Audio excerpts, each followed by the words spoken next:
పిత పుత్ర పవిత్రాత్మ నామమున ఆమెన్. క్రీస్తునాథుని యందు మిక్కిలి ప్రేమ గల ప్రియమైన సహోదరి సహోదరులారా, ఈరోజు మనము 10వ సామాన్య బుధవారాన్ని కొనియాడుతూ ఉన్నాం. ఈరోజు దివ్య పట్టణాలు మనం చూసినట్లయితే 1వ రాజుల గ్రంథము 18వ అధ్యాయము 20 నుండి 39 వచనాలని, అదేవిధంగా సువిశేష పట్టణాన్ని మత్తయి శుభవార్త 5వ అధ్యాయము 17 నుండి 19 వచనాలని మనం ధ్యానిస్తూ ఉన్నాం. ఈరోజు మన ధ్యానాంశము ధర్మశాస్త్రము పరిపూర్ణత. సరే, ఈ యొక్క ధ్యానానికి ఉపదేశించే ఒక వాక్యాన్ని మనం చదువుకుందాం. మత్తయి శుభవార్త 5వ అధ్యాయము 17వ వచనాన్ని తీసుకుందాం. ఇక్కడ నేను వచ్చినది వానిని సంపూర్ణ మనసులకే కానీ రద్దు చేయుటకు కాదు అని ప్రభు పలుకుతున్నారు. ప్రియ సహోదరి సహోదరులారా, పాత నిబంధనలో దేవుడు ధర్మశాస్త్రాన్ని అంటే మొదటి 5 గ్రంథాలని, ప్రవక్తల ప్రబోధనము అయినటువంటి యెహోషువ, న్యాయాధిపతుల గ్రంథము, సాముయేలు గ్రంథము, రాజుల గ్రంథము, యెషయా గ్రంథము, ఇర్మియా గ్రంథము, యెజెకేలు గ్రంథము, అలాగే ఇంకా 12 మంది చిన్న ప్రవక్తల ద్వారా తనను తాను బహిర్గతంగా మార్చుకుంటూ ఉన్నాడు. అయితే అత్యంత ప్రాథమిక చట్టం ఏంటంటే మనకి 10 ఆజ్ఞలు. యేసు వీటిని రద్దు చేయుటకు కాకుండా సంపూర్ణ మనచటానికి వచ్చానని చెప్తున్నారు. పాత నియమాలను సంపూర్ణం చేయడం అంటే వాటిని రద్దు చేయడం కాదు, అంటే వాటికి లోతైన భావాన్ని గ్రహించి పాటించటం, నీతి న్యాయాన్ని స్థాపించడం, రక్షణకు అవసరమైన దానికంటే ఎక్కువ చేయడం. అంటే ప్రభు ఏం చెప్తున్నారు? ఇంకొక మాటలో చెప్పాలంటే ధర్మశాస్త్ర బోధకుల కంటే, పరిచయుల కంటే నీతిమంతమైన జీవితం జీవించాలి. ఇది ప్రభు చెప్పేది. ఈ 6 విషయాల్లో యేసు ధర్మశాస్త్రాన్ని సంపూర్ణం చేశాడని మత్తయి శుభవార్త మనకు గుర్తు చేస్తూ ఉన్నది.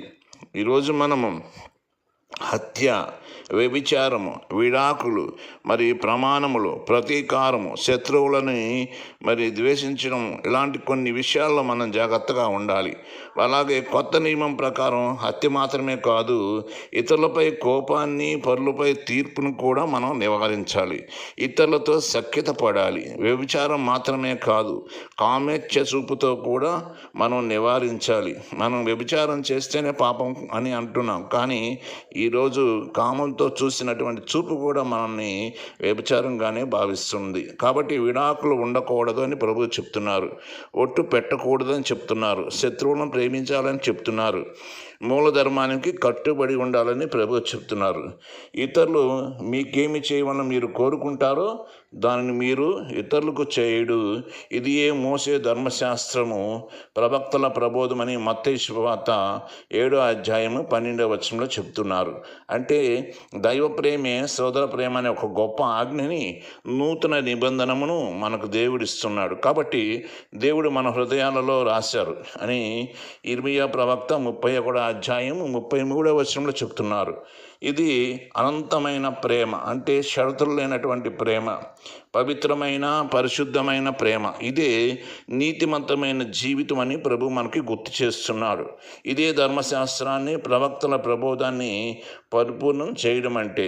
ప్రియ సహోదరి సహోదరులారా, నేడు భారతదేశంలో పుష్పించినటువంటి పునీత మరియం తెరేసియాని స్మరించుకుంటున్నాం. చిన్ననాటి నుండే దైవభక్తి పవిత్రాత్మంలో పెరిగింది. కఠినమైన ఉపవాస ప్రార్థన చేసింది. బాధామయమైన క్రీస్తు వలె పోలి జీవించాలన్నది ఆమె యొక్క ఆకాంక్ష. పంచగాయాలు పొంది క్రీస్తు శ్రమంలో పాల్గొంది. యేసును అనుకరిస్తూ పేదలకు సహాయం, రోగులకు వైద్యం చేసింది. ఒంటరితనంతో ఉన్న వారిని సందర్శించి ఓదార్చింది. కాబట్టి పునీత మరియం తెరేసియా గారి యొక్క మధ్యవర్తి ప్రార్థన ద్వారా మనందరినీ ఆ ప్రభు అనుగ్రహించాలని పితా పుత్ర పవిత్రాత్మ నామమున దేవుడు మనల్ని దీవించునుగాక. Amen, amen, amen.